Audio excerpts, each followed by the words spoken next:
Esto es Historia Oral. Vamos desandando este camino. Voces de la escuela. Vamos resistiendo en este olvido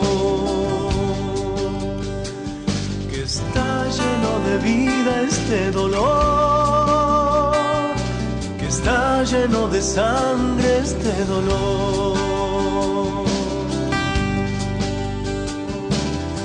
Somos trashumantes de la historia.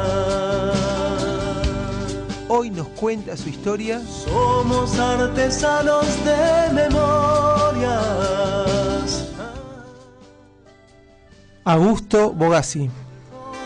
Nuestro amor está lleno de sangre.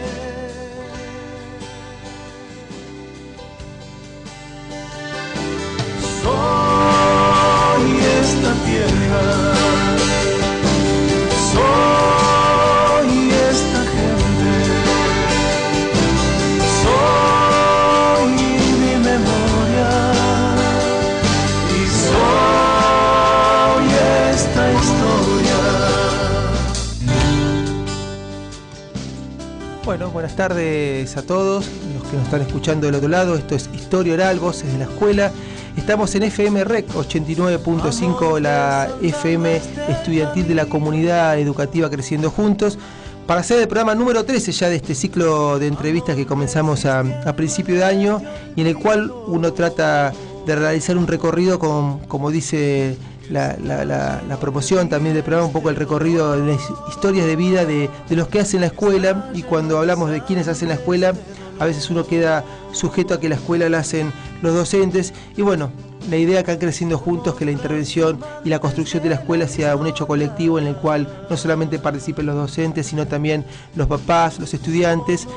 Y lo que venimos a reflejar un poco en este ciclo de entrevistas es un poco contar esas historias de vida de cada una de estas personas que hacen la escuela, como decía recién, y que en algún momento de sus vidas se cruza Creciendo Juntos. Y muchas veces un poco no es casual el cruce de esas historias de vida que nos cuentan con lo que ellos han recorrido en su infancia, en su adolescencia.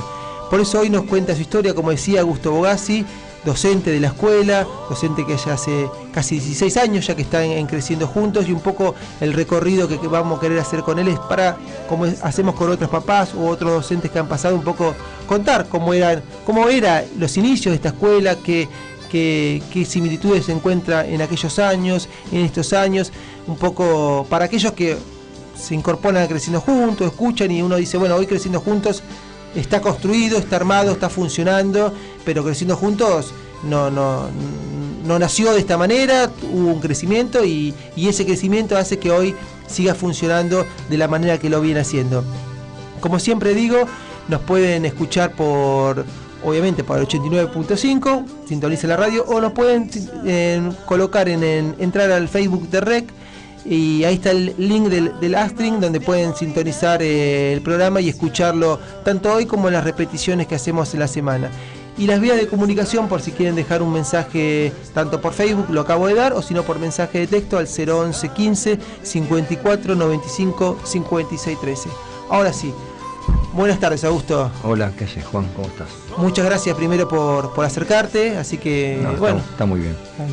Y un poco, como siempre comento en los inicios en este primer bloque del programa, es un poco cómo comienza tu historia, digo, y cuando hablo de cómo comienza tu historia, bueno, dónde naciste, cómo era aquel lugar, y bueno, y tus primeros pasos en la educación, ¿sí?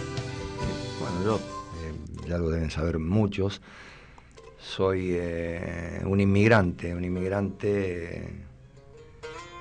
digamos, italiano, que prácticamente vivió, digamos, gran parte de su infancia y su adolescencia en la Argentina. La Argentina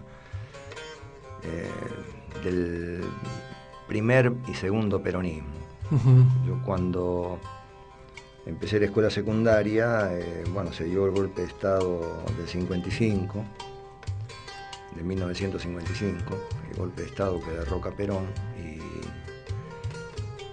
bueno, tuvimos la la beneficencia, me acuerdo en esa época que, claro, los estudiantes estábamos muy contentos porque yo no recuerdo exactamente si el año se terminó antes o, bueno, una especie de moratoria donde yo estaba haciendo segundo año. Estamos hablando de 1956, más o menos. 1955. 55, perdón. 55. En septiembre de 1955. Claro, faltaba poco para que terminen las clases. Y nada, las autoridades educativas de ese momento, como para ganarse la simpatía del estudiantado, creo que se ganaron nada más que la simpatía del estudiantado, porque no creo que los padres hayan estado contentos. ¿Se cortó? No. Se aprobaba con 4. Con las 4. materias se aprobaban con 4. Entonces fue una especie de festejo multitudinario estudiantil. Y ese, vos decías, viniste muy joven, más chiquitito, de Italia. Tenía 10 años. ¿Cómo era? ¿En qué lugar de Italia? ¿Tenés recuerdos de cómo era ese lugar? ¿Pudiste volver a visitarlo posteriormente? Claro que sí. Yo estuve... Después en el golpe de Estado del 76 yo me fui a Italia, no fui a vivir exactamente ahí, me fui al norte de Italia, pero por supuesto tenía primos, tíos en ese momento, y lo visité, sí, claro. ¿Era una zona urbana o claro, una zona urbana? Una zona de mar, una era un puerto no muy grande, pero un puerto sobre el Mediterráneo que, me acuerdo de la canción de Serrat, ¿no? Nací en el Mediterráneo. Uh-huh. A lo mejor es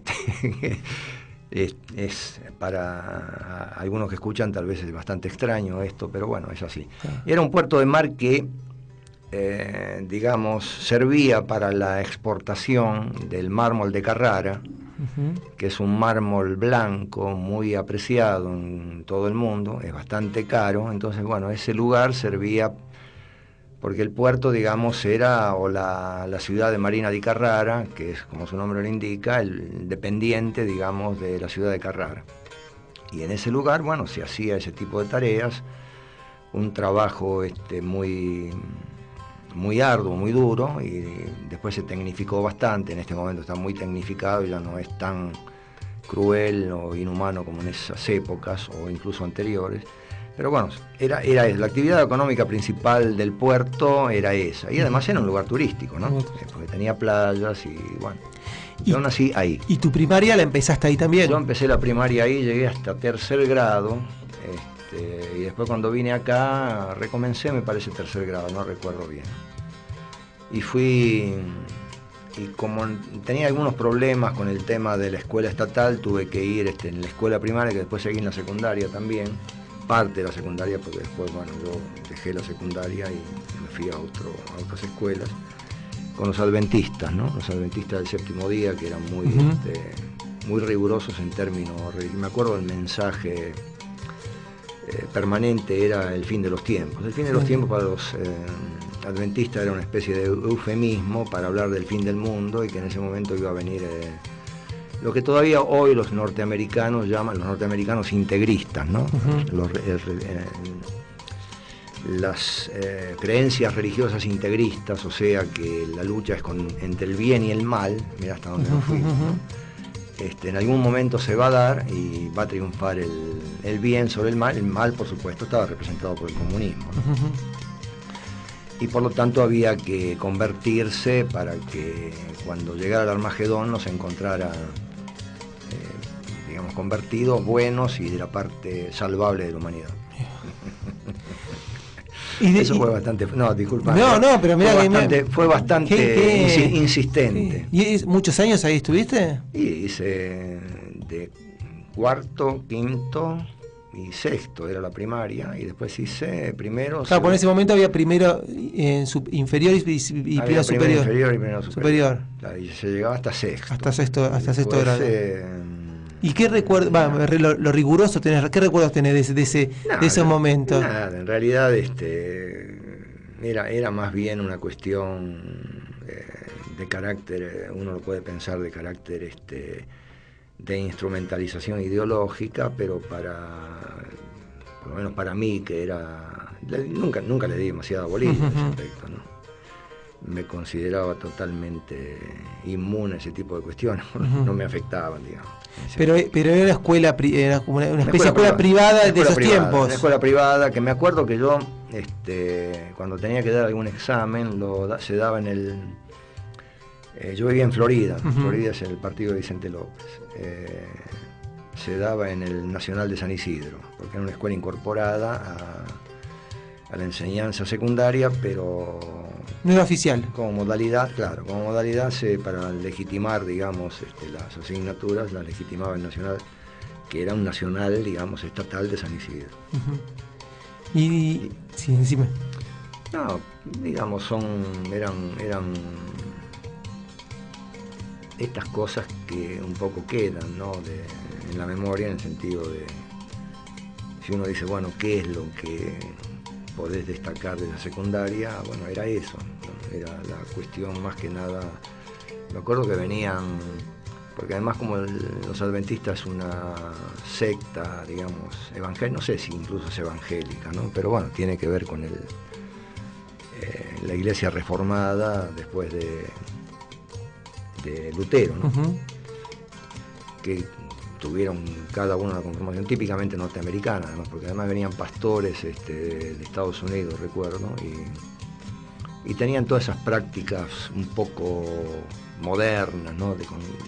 Juvenilistas, uno podría decir. Sí, hoy todavía se ven esas iglesias con la cancha de fútbol, la cancha que son atípicas a otro tipo de iglesias y otros formatos en la estructura y en la arquitectónica. Sí, seguro. También la Iglesia Católica en algún momento tal vez pretendió adoptar ese tipo de cuestiones, pero bueno, no le salió tan bien porque es, pienso, mucho más formal, ¿no?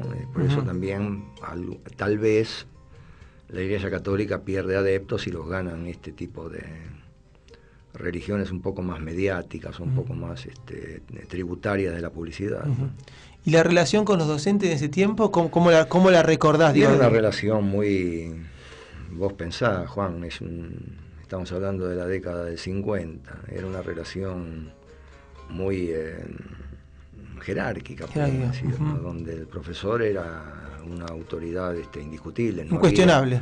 No, seguro, no había posibilidad de discusión porque además la época también era de esa manera, ¿no? Incluso uno lo oye todavía hoy en cierta gente, en ciertas personas que reclaman orden, ¿no? O que añoran esa época también. Y que añoran esa época donde había respeto, ¿no? Es bastante común encontrarlo hoy en día, ¿no? Que hoy ya no hay respeto y en esa época sí lo había. Yo creo que también es una falacia eso, ¿no? Porque me parece que ese orden estaba constituido sobre cierta idea claramente represiva, ¿no? Claramente represiva. Sí, quizás bueno, el ser el poseedor de saber también te da ese poder y esa autoridad dentro del aula, no solamente para con los chicos, digo, también recordemos que había la formación de ese momento del docente también era algo, tenía que ser una persona. Hace un par de meses vino también Nora Pedruesa a visitarme y me contaba ella de las maestras normales. Las cosas que tenía que seguir una maestra que no podía, fumar adelante de, no sé, en la calle, en la vía pública, que tenía que vestirse de alguna manera con una pollera debajo de la rodilla. Bueno, ciertas caracterizaciones del maestro de ese momento que tenía que ser el ejemplo a seguir, claro. Y también depositar en él, la formación de los futuros ciudadanos en ese momento del país. Pero es que se va conformando también como una especie de conciencia común en el cual está comprendido eso, ¿no? Es decir, no es que sea demasiado innovador la idea de pensar que la mujer es igual al hombre en ese aspecto, y la década de 50 es perfectamente compatible. Vos pensás que hacía muy poco tiempo que estaba la ley de derechos políticos de la mujer vinculada al sufragio, ¿no?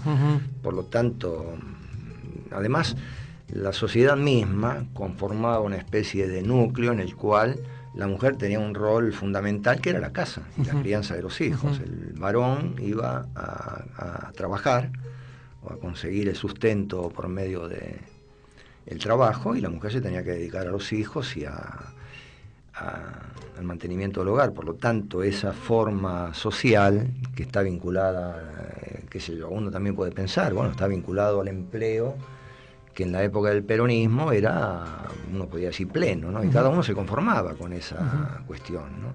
También hay ciertos teóricos que analizan el peronismo donde dicen que no es revolucionario porque planteaba cosas que en cierta forma, más que llevar a una transformación social, llevaba al conformismo social si satisfacía determinadas... Sí, o a reformar, la idea del reformismo. Es Milcíades Peña lo que dice, ¿no? También eso lo dice Milcíades Peña en un textito donde plantea justamente esto, ¿no? Entonces, después hay otros que lo continúan, pero digo, era una forma que adoptaba la sociedad que, bueno, tenía que ver con eso, ¿no?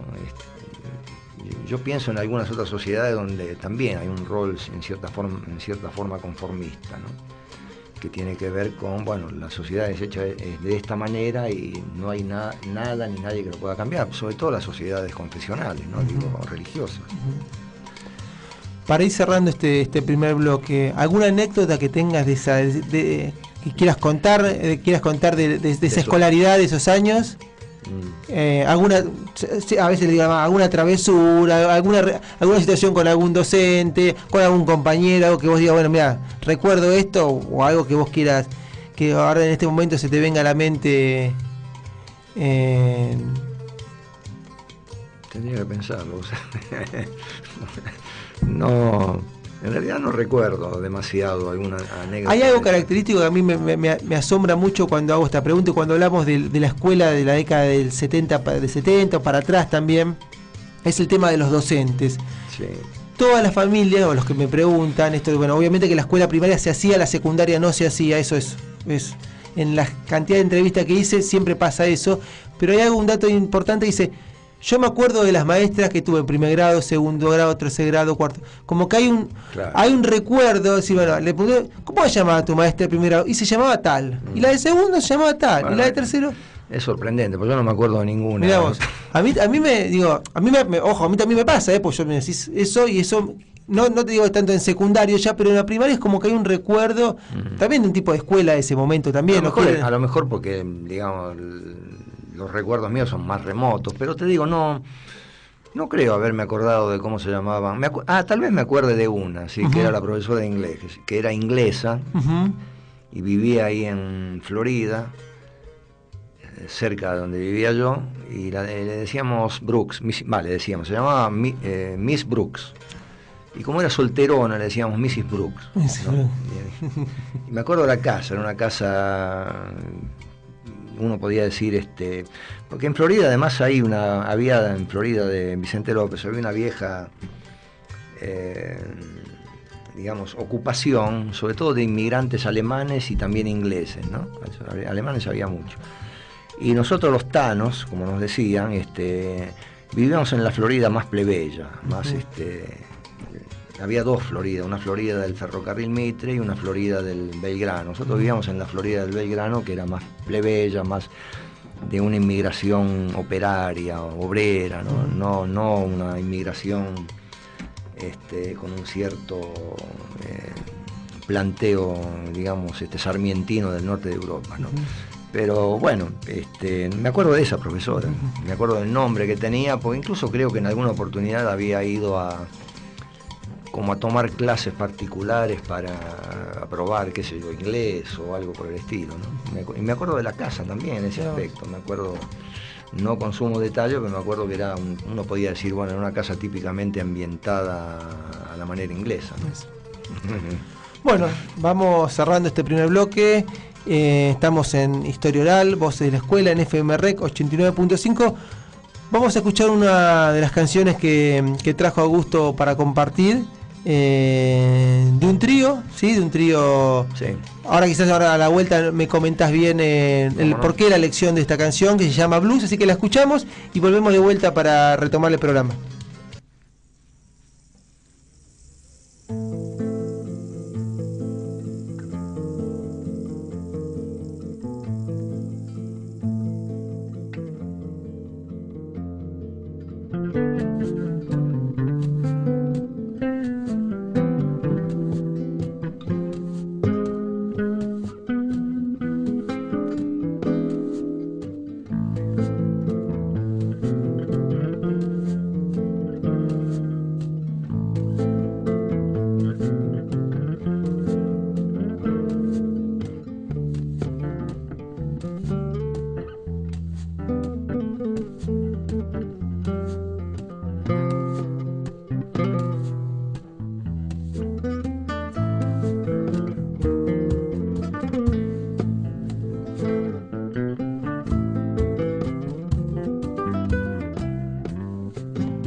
Hay una nueva radio Moreno. Hay una nueva radio. Hay una nueva radio en el parque. Porque tenemos identidad. Somos barro, somos barrio, somos todos. Estamos llegando. En la 89.5.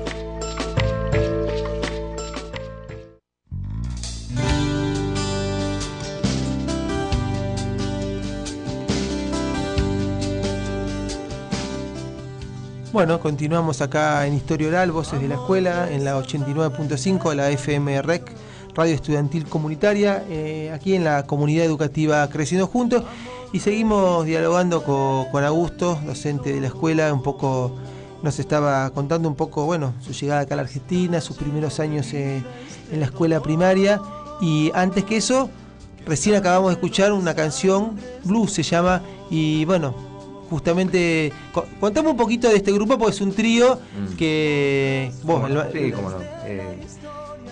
Es un trío que, bueno, yo los conocí en Estados Unidos visitando a mi hija. Y es un trío de, digamos, inmigrantes. Uh-huh. Uno de ellos es húngaro, que es prácticamente el autor de todas las canciones que tiene, de todas las piezas que tiene el disco. El otro es de Uzbekistán, que es un ex país de lo que se llamaba la Unión Soviética, y me comentaban justamente que este muchacho entró a Estados Unidos por sorteo, porque Estados Unidos tiene una especie de cupo de personas que quieran ir a vivir a Estados Unidos, que la sortean en todo el mundo. Y allá en el país de origen de él. En el país de origen. Mira. No solamente en el país de origen, sino en todo el mundo. Eligen de Argentina, por ejemplo, sí. O de Uzbekistán, o de Mongolia, uh-huh, o de donde sea, o de la India, y sortean, no sé, 100 por año. Bueno, ganó el sorteo, entonces tiene permanencia legal. Y el otro es iraní, ¿no? Y armaron un trío que... Complicado iraní ahí en Estados Unidos. Claro. Y nada, entonces se juntaron, digamos, el Itzván, que es digamos, el que conocimos nosotros más cercanamente, es un bohemio de la música, en realidad vive para eso, no digo que vive de eso, porque en realidad si vive mal, pero bueno, armaron este trío y hace un tiempo ya. El otro no, el bajo, que es Sarko, el uzbeco, es un bajo, digamos, de cierto nombre ahí en Seattle, y a veces lo llaman, tocó con Santana, por ejemplo, ¿no? Cuando visitó Seattle lo llaman porque es un soporte bastante sólido para el tipo de música que hay, y además es bastante versátil, ¿no? Y se nota eso, se nota escuchándolo. Y nada, armaron esto como para ayudar a este muchacho, Itzván se llama, el húngaro. Y bueno, hicimos una especie a la manera, digamos, como se utiliza ahí, se lleva un poco de comida a cada uno, cada uno de los que fuimos. Y después, bueno, se escucha un poco y a la gorra se junta un poco de dinero para ayudarlo, ¿no? A Itzván.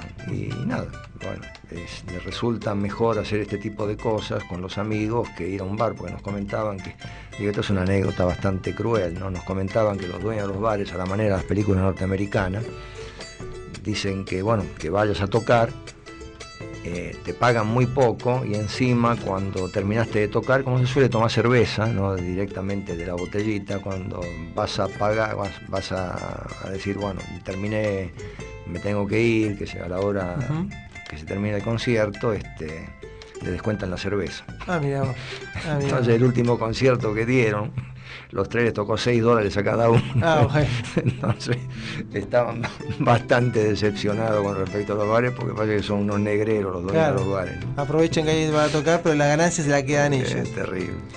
Nada, bueno, y hacen una música que es bastante interesante, ¿no? A mí por lo menos me gusta. Es un trío que, bueno, no tiene palabras. Instrumental. Es instrumental. Bueno, retomando un poquito ahora el tema de la escuela, habíamos quedado bien en la escuela adventista, tercer año. ¿Cómo tu secundaria termina después de donde vos decías que está? Yo terminé en el Nacional Buenos Aires. En el Nacional Buenos Aires. En el Nacional Buenos Aires, perdón, me equivoqué. En el Nacional Sarmiento. Sarmiento de la calle Libertad. En Capital. En Capital, sí. Cerca de lo que es la Villa Retiro. El Sarmiento queda en Libertad y Santa Fe casi. Claro, yo sé que después No, está ahí. Está ahí en el mismo lugar. Está ahí, es un edificio muy viejo. Sí. Muy viejo, creo que sigue estando. Me parece que la última vez que pasé, hace un tiempo, estaba. Pero a lo mejor tiene alguna filial. Sí, sé que hay un Sarmiento en la Villa Retiro, pero quizás es otro, yo estoy equivocado, quizás puede ser también. Ese es el Nacional Sarmiento. Capaz no es Nacional y es la Escuela Sarmiento y yo estoy confundido, ahora puede ser. Bueno, pero puede ser, no digo, obviamente que el Nacional Sarmiento existe, quizás lo otro debe ser la Escuela Sarmiento y yo me estoy confundido. No, ese es el Nacional Sarmiento, uno de los nacionales, digamos, que uno podría decir prestigiosos de la época en la cual la educación uno la pensaba como el lugar donde había que ir, no que la escuela o la educación estuviera al alcance de los estudiantes en el lugar que estuvieran, sino que había que ir a esos lugares.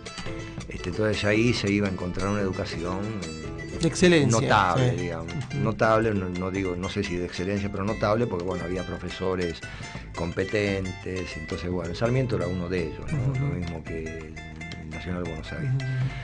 Bueno, terminé ahí. Y terminaste.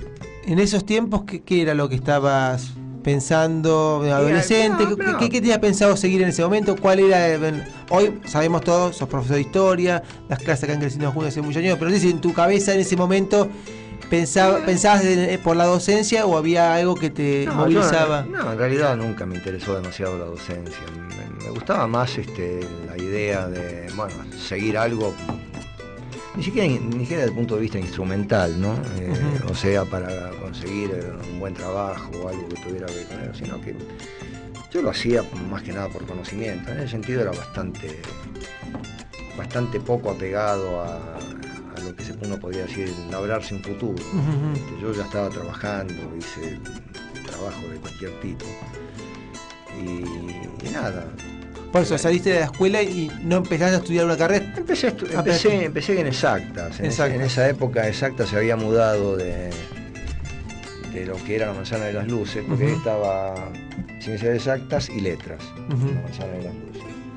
Y se había mudado me acuerdo que fui a hacer el curso de ingreso parte del curso de ingreso se hizo ahí en lo que es la ciudad universitaria, que fue una de las sedes donde se instaló primero de todos las carreras exactas, ¿no? Yo quería seguir biología, pero bueno, no tuvo consecuencias eso, no lo dejé.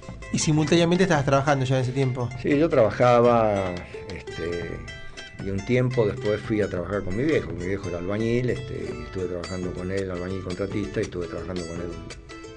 A veces dejaba, a veces seguía, y cosas que tienen que ver con ese tipo de cuestiones. Estamos hablando ya en la década del 60, más o menos, ¿cierto? La década del 60. Sí, comienzos, fines, mediados de la década del 60. Bueno, ahí después empecé con el tema del arca de Lanza del Basto. Me fui a Córdoba, la conocí a Liliana y bueno, después de prácticamente poco tiempo nos casamos. En 1969. En el 69 ya tenía idea de ir a la Comunidad Tierra. De Moreno. Acá en Moreno ya. En Moreno, sí. Todavía estabas Córdoba, volviste a Vicente López. Cuando nos casamos nos fuimos a vivir a Córdoba. Lo que quedaba de la comunidad del Arca. Y ahí estuvimos con una pareja que tenía 3 hijos, que digamos era una de las fundadoras de la comunidad del Arca y de Córdoba. Y estuvimos un poco más de un año. Y bueno, nos había interesado el proyecto de la Comunidad Tierra y estuvimos, antes de ir para la Comunidad Tierra, estuvimos recorriendo también el norte argentino, Bolivia, Perú, y cuando volvimos nos fuimos a Chile, y nos volvimos a la Comunidad Tierra. Y bueno, nada, estuvimos ahí. Eso también tiene que ver un poco, pienso, no sé, vos me dirás, también tiene en el contexto político de esos tiempos. Sí. Digo, no era común que uno se vaya a vivir a una comunidad en ese momento, pero también era una decisión ideológica también de parte de uno contra un sistema que quizás en ese momento no lo... Sí, yo lo vivía como una cuestión que era parte no solamente de mi ideología, sino de esta idea que te decía antes. No, en realidad ni pensaba en... Tal vez porque mi origen no era un origen burgués, es decir, no es que pensara o hubiera tenido una presión muy fuerte de parte de mis padres, ¿viste?, para que tuvieran oposición. Entonces, en ese aspecto me considero totalmente libre de decidir la vida que me satisficiera de alguna forma, ¿no? Entonces, bueno, me parecía interesante. Proyectos que tenían que ver con algún tipo, eso siempre estuvo bastante presente en mí, con algún tipo de construcción de carácter colectivo. No me interesaba, digamos, la idea de, hablando mal, pisar cabezas para conseguir un objetivo de carácter de estabilidad económica, por ejemplo. Entonces, bueno, nada, Liliana estaba de acuerdo con eso también. Ella más estaba más vinculada, más que yo, a la idea del arca, ¿no? De esa espiritualidad, llamémosle religiosa en ese momento. Yo no me atraía tanto eso, sino más bien la idea de esta cuestión comunitaria, democrática, participada, donde las resoluciones tuvieran que ver con cosas que se elaboraban en conjunto, ¿no? Entonces, bueno, y de ahí lo que estaba a mano era eso en ese momento. Y después de esa experiencia sí ya viniste a Moreno, después llegaste a la Comunidad Tierra, y de ahí ya recién... En el Cruce Castelar. Para los que no lo conocen, bueno... Sí, quizás contar brevemente un cachito, un poquito cómo fue esa experiencia, que también tiene que ver con un poco lo que estabas contando recién vos. Sí, bueno, nada, fue una experiencia que uno podría decir única en términos de experiencias comunitarias buscando alternativas podríamos decir, a ciertas formas políticas que adopta la realidad. Entonces, bueno, fue una forma única porque, bueno, había una experiencia con respecto a cómo se construye una forma social, aunque sea dentro de un pequeño núcleo de gente, compartiendo y participando en las decisiones en términos de qué era lo que había que hacer, ¿no? O lo que había que plantear.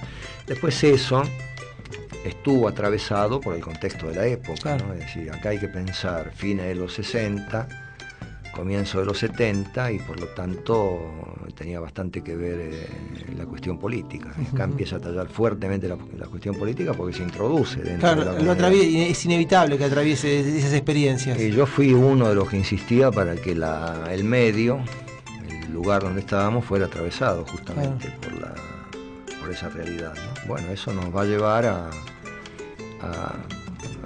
vivir distintas circunstancias que hace que la comunidad en el 1976 sea, digamos, ocupada por los militares de la base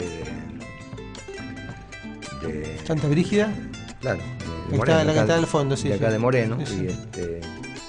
Y nada, bueno, yo ahí me fui después, dejé la comunidad, ya estaba la comunidad efecto, digamos, las diferencias que habían surgido en función de esas realidades bastante tensionantes, ya estaba bastante lesionada la comunidad en términos de relaciones personales o relaciones con respecto al análisis de lo que estaba sucediendo y además concretamente de lo que nos había pasado, ¿no? ¿Y ahí te exiliaste? Ahí volvemos al principio a Italia, volviste a Italia. Ahí fuimos a Italia. Sí. Italia. ¿Y estuviste allá cuánto? Y ¿Volviste después con la democracia después? Estuve 6 años. 6 años. Sí. Bueno, ahora continuamos contando un poquito para cerrar este segundo bloque.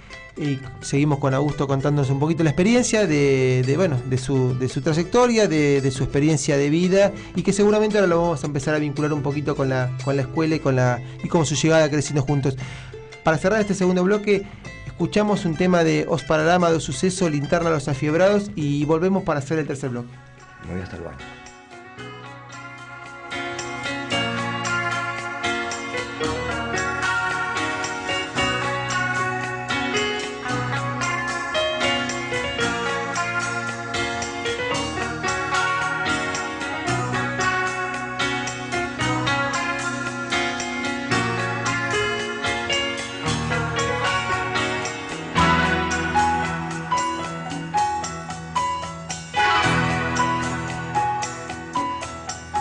Está oscuro, nadie te oye cuando cae la noche y tú puedes llorar. Hay una luz en el túnel de los desesperados, es un puerto muerto a donde puedes llegar. Esa es la linterna de los afiebrados, te estoy esperando, no vayas a demorar.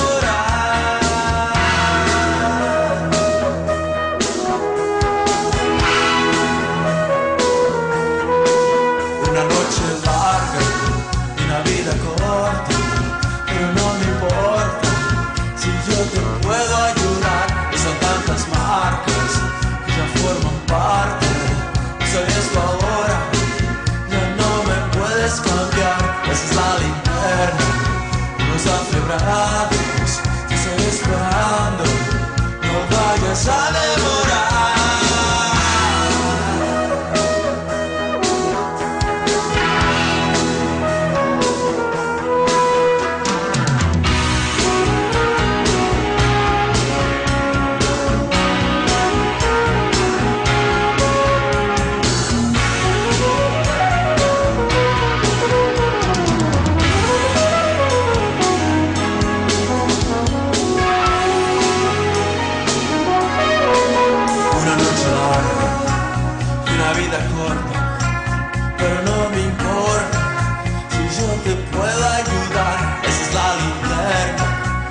Afiebrados, te estoy esperando.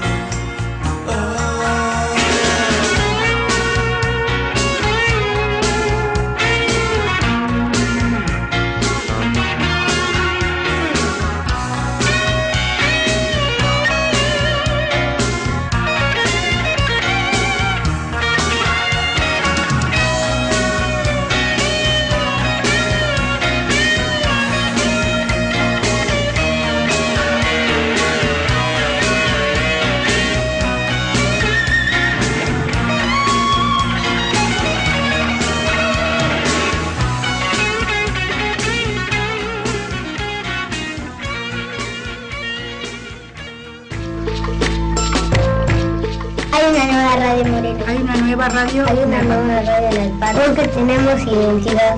Somos barro, somos barrio, somos todos. Estamos llegando. En 89.5.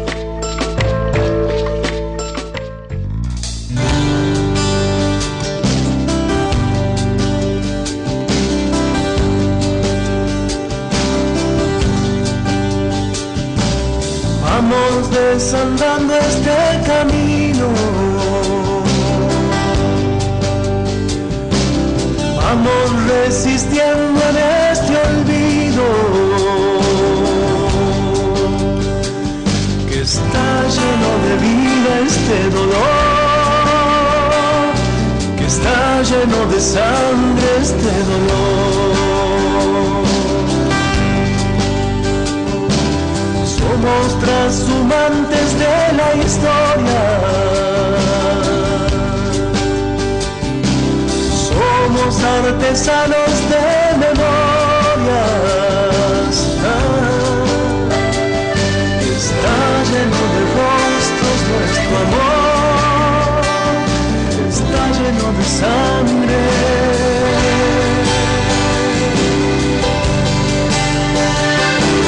Soy esta tierra.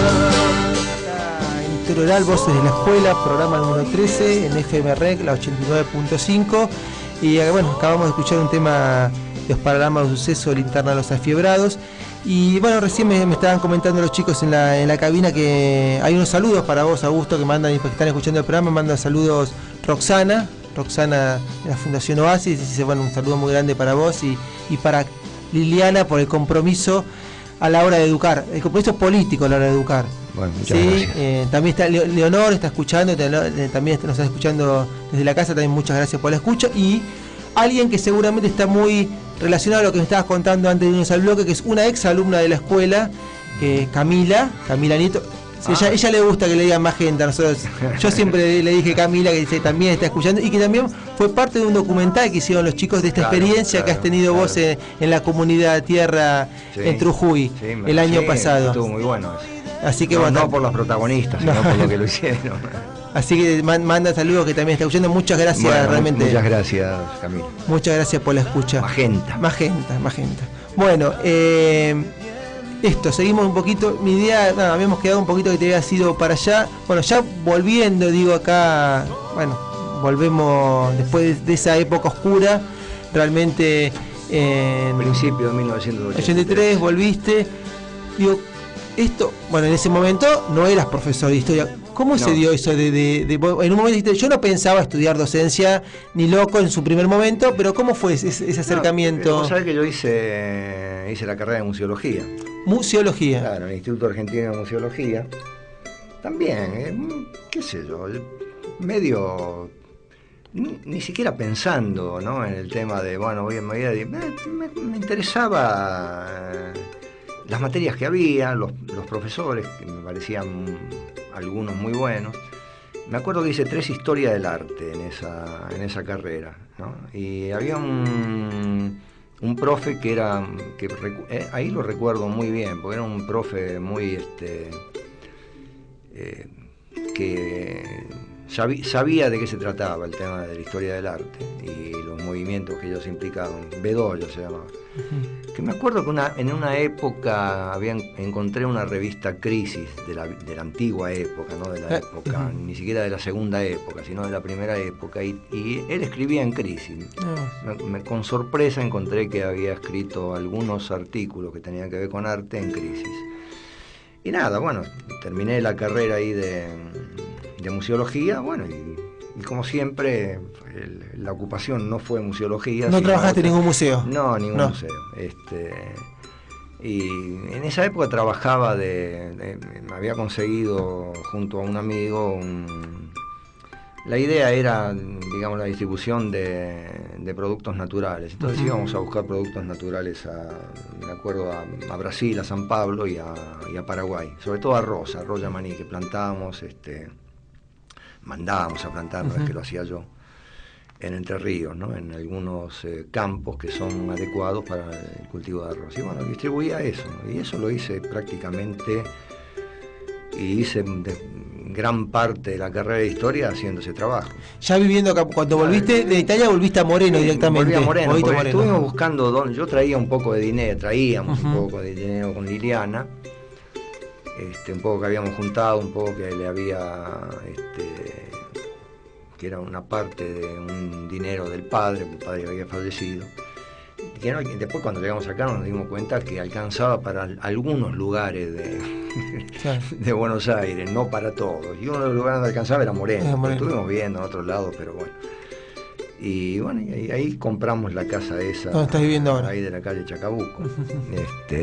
Y nada, bueno, ahí después empecé con el tema del profesor de historia en el Rojas, que en esa época, te digo, no había mucha gente que estudiara, porque era estamos hablando de principio de los 90. Principio de los 90. Justamente cuando me tocó estudiar. No era la carrera docente no era un bien preciado en ese momento. No era un bien preciado y no había mucha gente estudiando, y porque además en el inconsciente social funcionaba la idea de que venía una nueva época, y esa época estaba encarnada por el menemismo, donde las oportunidades de conexión con el mundo estaban dadas a través de las carreras, administración de empresas, o contaduría, o economía, que uno podría agregar economía neoliberal. Y nada, y la docencia era muy mal vista, incluso desde el punto de vista de las retribuciones tampoco demasiado bien pagada. Y entonces nada, no estudiaba casi nadie, historia menos todavía, solamente se estudiaba historia aquellos que tenían alguna conciencia política, ¿no? Ahí conocí a algunos de los que después, bueno, siguieron incluso haciendo, por supuesto, carrera docente, pero bueno, enarbolados con algunas, llevando algunas ideas de izquierda. Sí, sobre todo también yo iba a decir con la idea del fin de la historia en ese momento, para colmo. Claro. Que para que ya terminó todo, ¿qué querés estudiar? Ya está, se cayó el muro de Berlín, no hay más nada, claro, que... Fukuyama era la gran cuestión, ahí, ¿no? Va la gran cuestión, lo que solucionaba todo, en realidad, porque no había más conflictos. Lo que había era un modelo triunfante, que era el capitalismo neoliberal, y ahí con eso la Argentina se introducía, digamos, el soporte ideológico, argumentativo era fuertísimo. Uno lo puede plantear de esa manera. Y de bueno, te recibiste en el profesorado, ¿y cómo llegas acá Creciendo Juntos? Estamos ya hablando de mediados de los 90, ¿era ya cierto? En realidad tendría que haber venido a Creciendo Juntos mi hija Eugenia, que era bióloga. Ella estaba terminando la licenciatura en Luján de biología. Creo que la estaba terminando, no había terminado. Y digamos, el contacto había sido a través de tu hermana. De María. Claro, tu hermana María, que era compañera de Eugenia. Entonces, bueno, la idea era que viniera ella. Ella no vino y vine yo. Claro, porque además empezaba la EGB en ese momento. Claro, justamente se da el cambio acá con el viejo otro ciclo. Con la reforma de los 90 y 94, las reformas educativas. La ley federal de educación. La ley federal de educación, y la implementación de séptimo, octavo y noveno. Acá estaban obligados a iniciar. A dar la continuidad que no era claro, en los orígenes, claro, pensada de esa manera. Claro. Y me acuerdo, bueno, la directora en ese momento era tu mamá, ¿no? Era Cristina, sí. Cristina. Y nada, tenía que empezar a lidiar con profesores en vez de maestros. Claro. Y ya con chicos un poco más grandes. Entonces, yo creo que esa decisión, tal vez un poco obligada en la escuela, me parece que cambió también la vida de la escuela, porque implicó una cuestión que tal vez con la escuela primaria no está totalmente presente, y que es trabajar con adolescentes y chicos ya que van a ser jóvenes en algún momento, y las problemáticas distintas que plantea eso, y además tener que enfrentarse con la idea de que uno tiene que acompañar un proceso que no solamente es individual, sino que también es un proceso que tiene que ver con sectores que están insertados en esta comunidad, que son los sectores más favorecidos en ese aspecto, ¿no? Y me parece que eso cambió también un poco la perspectiva de la escuela Creciendo Juntos. Me parece que eso yo lo veo como un elemento extraordinariamente positivo y que nos hizo cambiar a nosotros también, ¿no? Sí, coincido con eso que decís, y también la construcción de una grupalidad. Vos cuando hablabas recién de tus intenciones en todo proyecto que iniciaste en este trabajo colectivo, también el inicio de que se cruzaron varias personas acá que promovieron también esta modificación o esta experimentación, una palabra que a mí me gusta también utilizar, digo, que de probar, ¿sí? de no quedarse esta idea que siempre se comenta acá en la escuela, de que la escuela no tiene techo y el techo a veces se lo pone uno. Digo, darse esa posibilidad de no ver, de ver hacia arriba y no ver nada, ningún impedimento que permita hacer nada que más allá de algo escrito o burocrático lo impida. No, sí, eso es cierto. Por lo menos desde mi punto de vista, yo te digo, yo hubiera seguido la misma práctica que tuve durante toda mi vida, ¿no? Si yo no hubiera encontrado en Creciendo Juntos la respuesta democrático-colectiva con respecto a la construcción e incluso a la preocupación con respecto a esa construcción, que está vinculada a otras cuestiones, como por ejemplo la apertura de la escuela a determinadas experiencias que se estaban dando en otros lados y que fueron invitadas a participar. Yo no sé si hubiera seguido en la escuela, porque me parece que eso es fundamental. Para mí es fundamental. Yo no lo hubiera podido sostener, un proyecto de carácter escolar, individual, personal, donde eso estuviera por encima de cualquier otra consideración. Y eso que traes está interesante también, esa apertura de la escuela, porque digo, muchos, hoy digo, vivimos en cierta estabilidad, hay hace varios años que no hay, dificultades en el plano social o revueltas en lo económico, en lo social, en lo político, pero la escuela pasó por esos momentos, en un momento, ¿sí? ¿Qué recuerdo? No sé, yo pienso ahora la carpa blanca de los docentes, pienso el 2001, claro. ¿Qué recuerdos tenés de aquellos tiempos y cuál era el rol de la escuela en ese momento? Claro.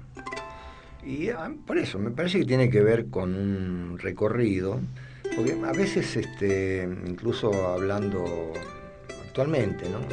Como de ciertas cuestiones que atraviesan lo que desde el punto de vista institucional, nacional o provincial es una novedad, nosotros la veníamos atravesando ya desde las prácticas cotidianas, ¿no? Esa idea del alumno como sujeto constructor de historia, y para mí está siempre presente, porque del estudiante, digo, ¿no? Tal vez el alumno, la palabra alumno no soy demasiado partidario de utilizarla, pero del estudiante incluso como chico, como parte de la construcción de esa historia, me parece que es muy importante, porque es un elemento fundamental en la construcción esa, ¿no? Él y la familia. Y yo creo que eso estuvo atravesando la historia de Creciendo Juntos permanentemente. De repente descubrimos que a través de determinadas normativas, eso que es una práctica común y corriente, está en cierta forma estipulado por directivas de carácter institucional o carácter gubernamental, llamémosle de esa forma. Digo, ese tipo de cuestiones de cómo es que hay que hacer las cosas en relación a la escuela, me parece que en ese aspecto lo institucional estuvo siempre por detrás de las prácticas comunes que hacíamos, ¿no? La utilización de la imagen, ¿no?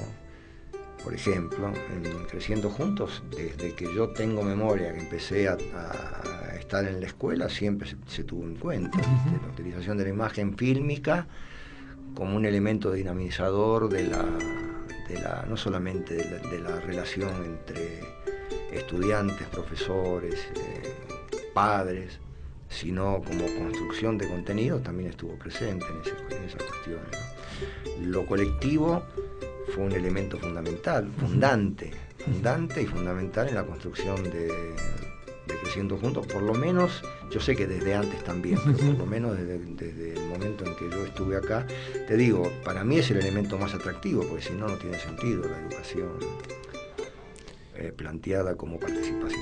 Y el tema de las imágenes también me resulta importante, porque eso ha encontrado, digo, que hoy la escuela proponga como un proyecto pedagógico un bachiller en artes visuales, tiene que ver también con todo ese recorrido que creo que sí, sin quererlo se fue encontrando también, no era algo predefinido, que bueno, va a ser una escuela de arte. Me parece que bueno, ese movimiento, ese salir de las murallas de la escuela, ese atravesar al barrio, ese incorporar al barrio amigos que han venido de distintos lugares. Bueno, hace un rato nos mandó un mensaje Roxana, que también otra organización que, bueno, distintas, muchísimas podría nombrar, digo, y me faltarían, entonces quedaría mal con alguna, pero tantas, digo, me parece que esas aperturas hizo de la escuela, me parece, bueno, encontrarlo en el arte como una expresión amplia también, no delimitarlo a la parte plástica, bueno, esa nueva característica de Creciendo Juntos, podemos decir, del 2000 para acá, una experiencia que hoy en día a mí me resulta muy potente, que es el tema de los EDIs, ¿sí? Que son esos espacios de documental, ficción, cuando creo que muy pocas escuelas, creo en esa época, comenzaban a hacer audiovisuales, y cómo eso fue, bueno, tomó una perfección, por decir de alguna manera, muy importante para con ustedes y para con los chicos también. Sí, te digo que era muy... si yo me pongo a pensar cuál es el origen de la idea de por qué dedicarse al audiovisual, al arte, me parece que también era una forma de encarar un proceso educativo formal que no tuviera que ver con, digamos, la idea de que como sectores sociales tienen que hacer cosas prácticas porque es el destino que les corresponde. No, vamos a hacer otra cosa, no vamos a hacer eso, para lo cual, digamos, pareciera que hay un destino marcado, manifiesto. Vamos a hacer otra cosa que tiene que ver con algo que no es justamente ese destino marcado. Y esa otra cosa, bueno, se dio por ese lado. Yo te digo, la mayoría, yo fui al primer curso que se hizo en San Miguel, en una enorme escuela religiosa que no me acuerdo cómo se llama ahora, que seguramente la debes conocer, que fueron todas las escuelas secundarias que tenían LGB, que tenían lo que se implementaban... El Terrero, ¿puede ser la escuela esa? Me parece que sí. Lo que se implementaba, lo que eran la escuela de turno completo, los EDI. Y la idea de la jornada completa. La idea de la jornada completa. Y la mayoría hacía actividades que tenían que ver o con lo práctico o una prolongación, digamos, de lo que son las ciencias sociales, ¿no? Pero ninguna, digamos, hacía las cosas que significaba, digamos, en cierta forma, vincularlo a otra perspectiva, otra visión con respecto al aprendizaje, a los contenidos que se podían dar con respecto a eso, las artes visuales, la decodificación de la imagen, la observación de la realidad con la visión no convencional o no habitual o no rutinaria de la mirada diaria, sino con la posibilidad de analizarla a través de la imagen fílmica o fotográfica. Bueno, eso me parece que fue un elemento muy, muy importante para decidir qué era lo que podíamos hacer con el tema de los EDI, ¿no? Bueno, vamos cerrando este tercer bloque y ahora seguramente seguimos conversando un poco con Augusto Más, un poco de la escuela y bueno, y un poquito de lo que era la escuela en ese momento, y quizás ahora un poco traerla un poquito hoy al 2014. Vamos a escuchar una nueva canción que trajo Augusto también, de este trío que nos estuvo comentando anteriormente. Solid se llama la canción, la escuchamos y volvemos para cerrar el programa 13 de Historia Oral de hoy.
vamos desandando este camino. Bueno, seguimos en Historia Oral, Voces de la Escuela, programa número 13. Estamos en FM REC, la 89.5, la FM estudiantil de la Comunidad Educativa Creciendo Juntos, y seguimos hablando con Augusto, un poco ya entrados, después de habernos contado un poco su infancia, su adolescencia, y un poco ya llegando a Creciendo Juntos. Y digo, vos comparabas aquellos inicios de tu experiencia acá en la escuela, y digo, después de 15, 16 años, ¿qué cosas ves, qué modificaciones ves, qué cosas han cambiado en la vida de la escuela en estos tiempos, para bien, para mal? Digo, el otro día, el último programa hablaba con una mamá que había participado en las primeras reuniones, en el inicio de primer grado, y ella me decía, ¿sabes qué le falta? Dice, los actos están muy buenos, pero le falta un poco de alegría, de lo que hacían en su momento, que se disfrazaban, y que quizás, bueno, para la comunidad eso era significativo en un momento. Y yo decía, bueno, me lo anoté, digo, voy a agarrar la agenda, cuando terminé el programa me lo anoté, porque era algo que era movilizante para la gente. Quizás, a ver, el reírse, el compartir algo gracioso en ese momento era interesante. Claro. Por eso mi pregunta era, no con respecto a esto que me comentaba la mamá, sino un poco vos, ¿qué modificaciones has visto en esto, Diseña? Porque te ha tocado vivir experiencias muy potentes dentro de la escuela también, y en momentos de coyuntura político-social también trascendentes. Sí, digamos, si uno tuviera que decir qué pasa, ¿no?, en la escuela. Y bueno, yo creo que lo que pasa en la escuela es lo que nos pasa alrededor.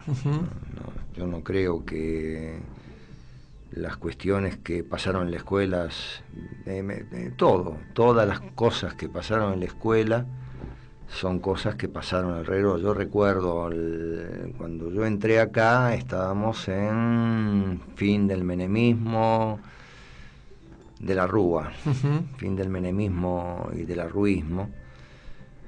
Y había como una especie de parálisis social. Yo lo plantearía de esa manera, que tal vez venía de esos años que hablamos antes, con respecto al menemismo y el futuro venturoso que le esperaba a la Argentina en relación con el mundo, ¿no? Entonces esa deriva estaba presente en esos años, donde era difícil mover ciertas ideas críticas, porque en realidad la subjetividad de las personas estaba capturada por esa idea que se construyó en los 90, ¿no?, donde el Estado era absolutamente nefasto, donde los controles no debían existir, controles, digamos, de carácter económico estoy hablando, ¿no?, sobre todo, y donde la libertad era posible construirla si uno ponía la voluntad necesaria para poder hacerlo. Si uno no lograba hacer lo que quería hacer era porque no le ponía empeño. Digamos, me parece que estaba construido esa deriva de los 90, a los fines de los 90, estaba construida y vinculada a toda una forma de pensamiento que impregnó la sociedad. Digamos, es como uno podría decir ahora la mentalidad, digamos, Clarín, que tienen las clases medias, ¿no? Donde hay un discurso que a veces es subterráneo y a veces muy evidente, que es segregativo, y es excluyente. Pero se hace en el nombre de la libertad, ¿no?, en la libertad de algunos, seguramente. Entonces me parece que eso, que era muy fuerte, era una cuestión que también atravesaba la escuela, donde era bastante difícil, porque además eso tenía que ver con la práctica cotidiana también, ¿no?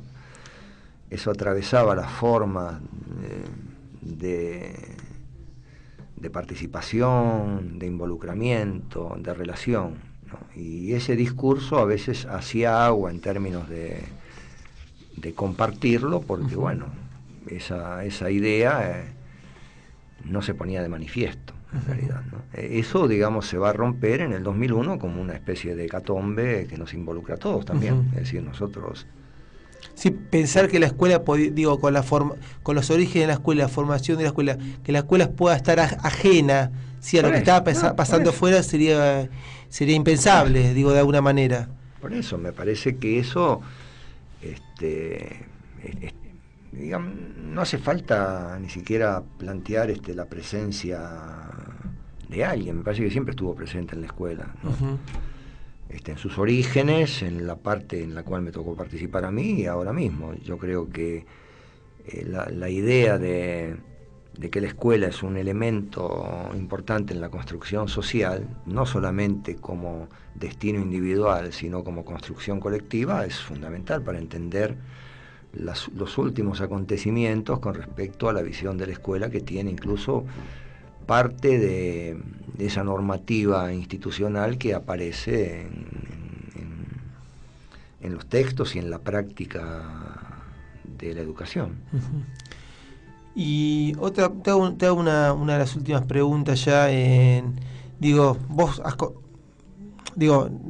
diferencia de otros docentes que están acá, que se iniciaron desde jovencitos en su carrera de docente, digo, las prácticas que vos traías desde lo social, quizás eran ya asentadas en vos y no eran nuevas. Entonces porque siempre hago esta pregunta y digo, ¿hubo algo que de haber pasado acá por Creciendo Juntos modificó algo de tu cotidianidad, más allá de que vos traías en sí vos un montón de cosas ya? Pero por supuesto, yo te digo, yo no era lo que se dice un docente,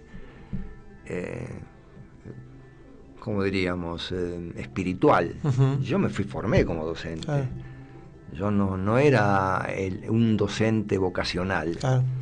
Yo te lo dije antes, yo cuando hice algunas cosas que a lo mejor tenían que ver con la docencia, ni pensaba en enseñar.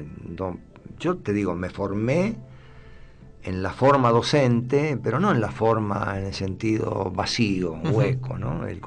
Sin la cáscara. El significante vacío, sino que me formé en relación a cierta idea que yo pienso que tiene que tener la construcción social, que la terminás aplicando en la escuela con las formas que te toca de participación con los docentes, con los chicos y con los padres, ¿no? Eso es claro. Además, si yo tengo que decir algo, bueno, también es una práctica que yo tenía, o que teníamos en la época de la comunidad, ¿no? Y en la época del ARCA también, aunque el ARCA era de otro tipo de estructura, pero bueno. Sí, hay un hilo común que se podría unir en estas tres experiencias de alguna manera. Pienso que sí, ¿no? Es decir, hay como algo que se va construyendo a lo largo de tu vida, que tampoco es corta mi vida, ¿no?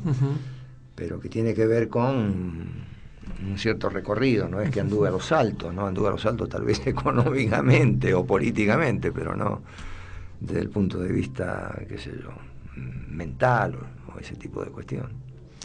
Bueno, y una de las últimas preguntas que te quiero hacer, digo, habiendo recorrido todo lo que charlamos, también es, digo, y esto, vos como docente, para ponernos a pensar también, si tuvieras que nombrar 3 características importantes que tiene que tener una escuela hoy, en el 2014, ¿en qué podríamos pensar que son? Digo, no, para mí una escuela tendría que tener esto y esto. Bueno, para mí la cuestión fundamental es ideología, tiene que tener una ideología. Sin ideología no creo que se pueda desarrollar un proyecto, digamos, de base fundamentalmente social, ¿no? Tiene que tener coherencia, tiene que tener cierta coherencia y continuidad con respecto al proyecto ideológico. Ese proyecto ideológico no es un proyecto, digamos, si uno analiza la palabra ideología, esa ideología tiene que estar fundamentada al lugar donde está la escuela, ¿no? Es decir, el lugar donde está, el sujeto en el cual está involucrada, familias, chicos, profesores, directivos. Eso es ideología para mí. Y Y la otra cuestión, bueno, esta coherencia tiene que tener cierto fundamento que esté vinculado a estar permanentemente pensando en cómo hacer que eso sea posible.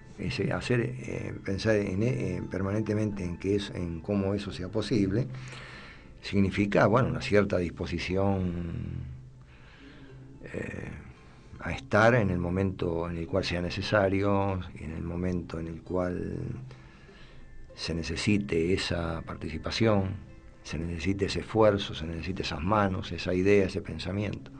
Si no, no es posible el trabajo colectivo. Por eso hay que romper con la estructura escolar en términos de compartimentación de tareas. El profesor tiene que ser no solamente profesor, sino trabajador, obrero. El obrero no tiene que ser solamente obrero, sino que tiene que ser profesor también. Lo veo de esa manera, digamos, ¿no? Me parece que la idea de que cada uno se ocupe de sus especialidades está bien, desde el punto de vista de la distribución de las tareas está bien, pero desde el punto de vista ideológico no.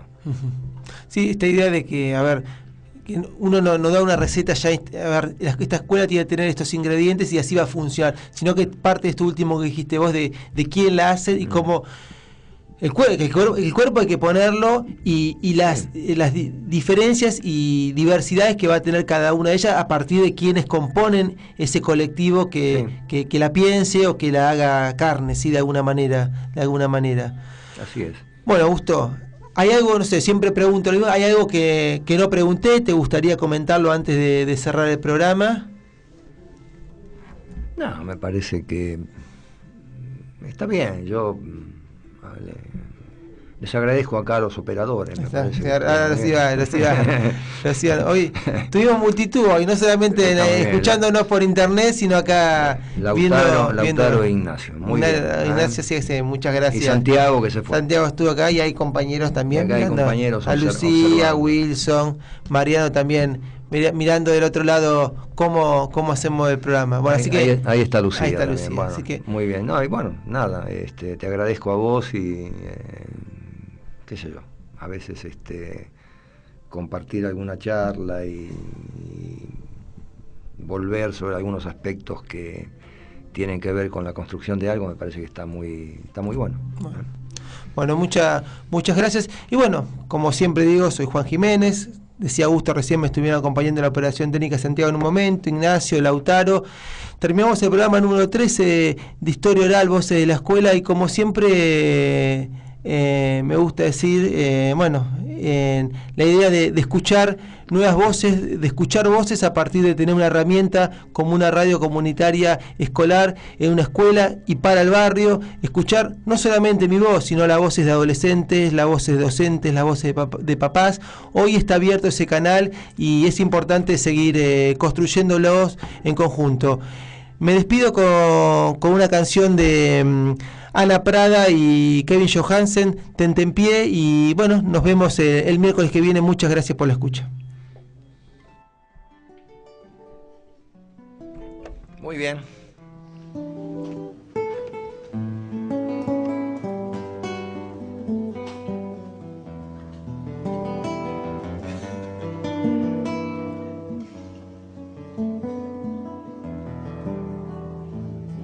Hace un ratito que estás por venir, ya me estoy por ir, ya casi me quedo.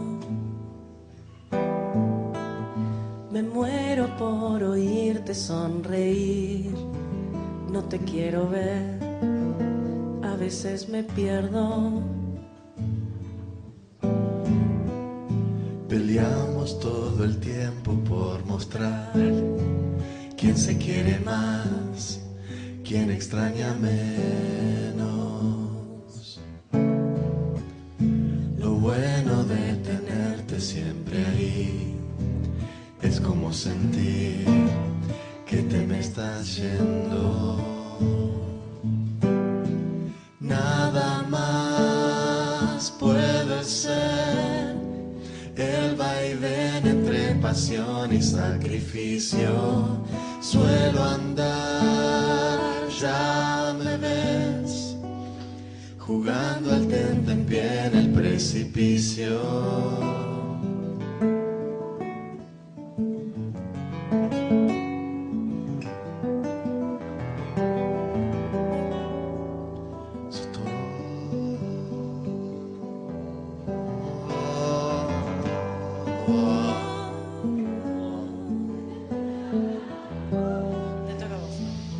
Sos todo lo que yo siempre soñé.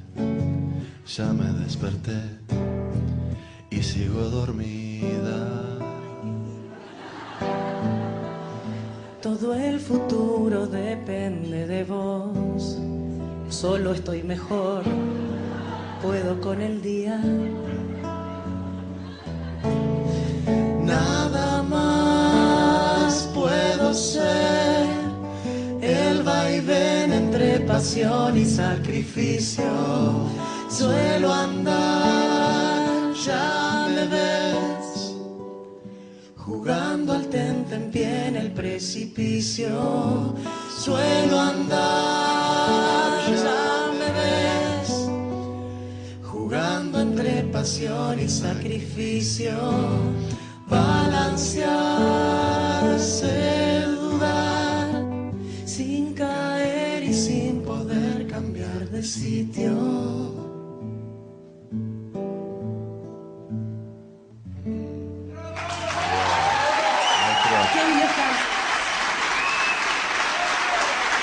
Ana Prada, gracias. Freddy Pérez. Igual que un niño abandonado que en la calle lo han dejado, yo te busco, desesperado, necesito